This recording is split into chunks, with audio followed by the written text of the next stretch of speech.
Hi, everybody. Welcome back. And let's talk about the Robinhood Gold card a little bit more. Let me tell you, off the jump, I'm not sure I'm going to be applying for it. There's a couple of reasons why. But the biggest, and let's jump into that, is I fell for the hype for the Robinhood Gold card's predecessor, the X1 card. And I'm stuck in a situation now where the X1 card is still serviced by Robinhood, but they aren't really making any improvements or any sort of signals to what that card will be other than what it is, which at this point in time feels like a lump in my wallet. Well, it's not even in my wallet, it's in the sock drawer. So here's what's going on.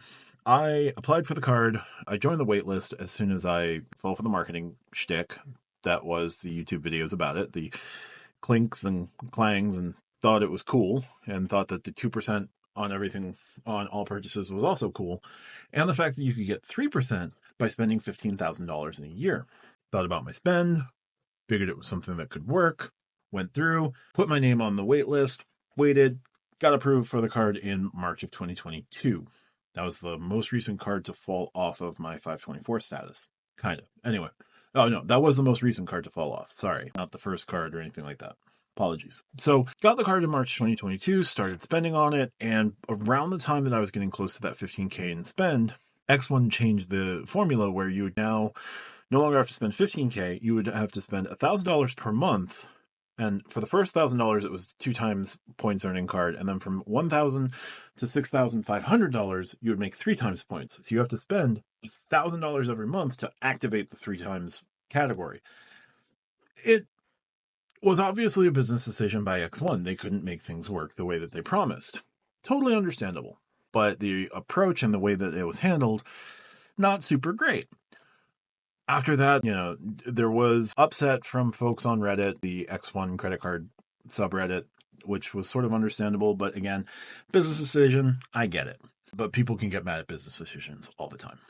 So from there, we got some other changes. One big update that was positive in my mind right before X1 was purchased by Robinhood was X1 was starting a stock back option where you could buy stock at 0.7 cents per point, but you could buy stock and in their program and you hold on to the stock and that stock could appreciate for you. So like, yeah, you're putting in 0.7 cents per point, but on the right purchase, like had I purchased Nvidia at that time with the cashback that I had, it wouldn't have been a crazy amount of stock, but my appreciation on that stock right now would be pretty significant. So I would trade the 0.7 cents for that appreciation in Nvidia stock. Now, I held off on doing this, and then shortly thereafter, X1 was purchased by Robinhood for $95 million. And then a few months into waiting to find out what was going on with the purchase, X1 shut down the stock back option, which is fine. And then in March, Robinhood announced the Robinhood Gold card. Again, totally above board, all good. But when they announced that card, they didn't mention the X1 card at all. Since then, I'm looking, second, third hand. I haven't reached out to X1 support myself, but X1 support has been saying that you have to apply for the Robinhood Gold card separately. There's no path to upgrade. Like, you can't join Robinhood Gold and bring your X1 card over. You're going to have to apply for a whole new X1 card, which I don't necessarily want to do. And now I'm curious what I can do with my rewards other than, cash out for a gift card at 1 cent per point, eliminate some Amazon purchases that I've already paid off, which doesn't make sense, or get a statement credit at 0.7 cents per point and knock out about, whatever amount of my statement. I'm going to go into that right now. So I'm not left with any options to take that cash back, those points, and move them into any other ecosystem for me.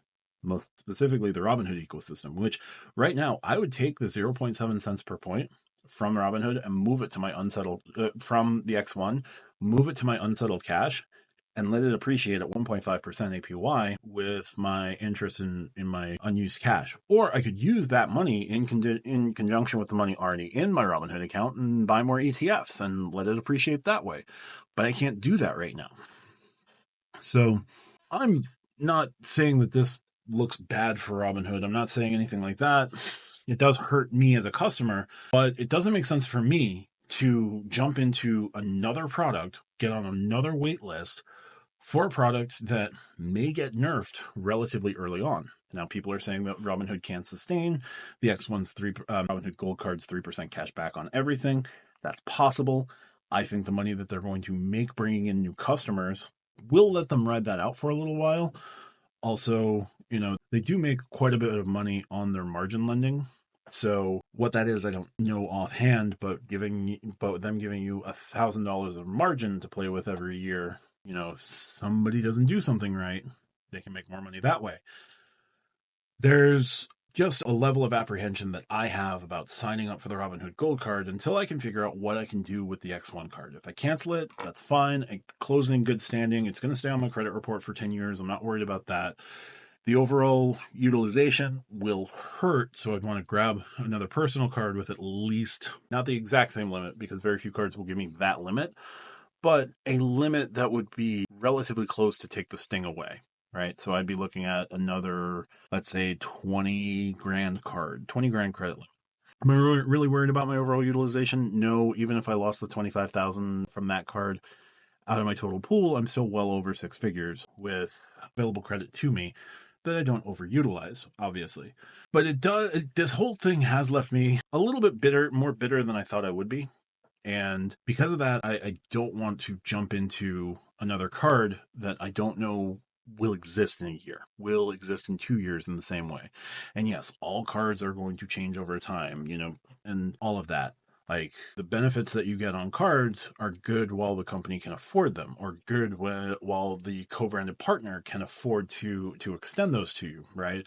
I'm looking at my JetBlue business card very warily right now because JetBlue isn't on the steadiest of footing, right?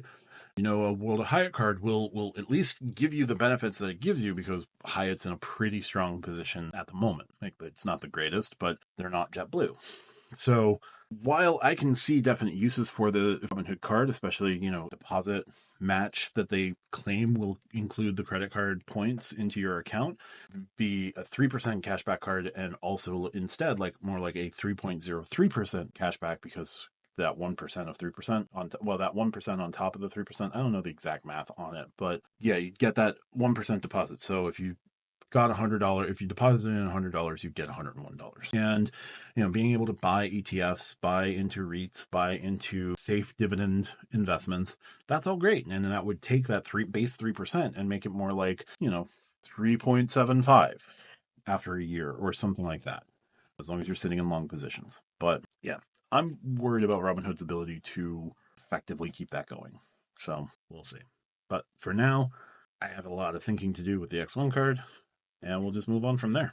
But if you like what I do, hit the like button, hit subscribe. Talk to you guys soon. Bye for now.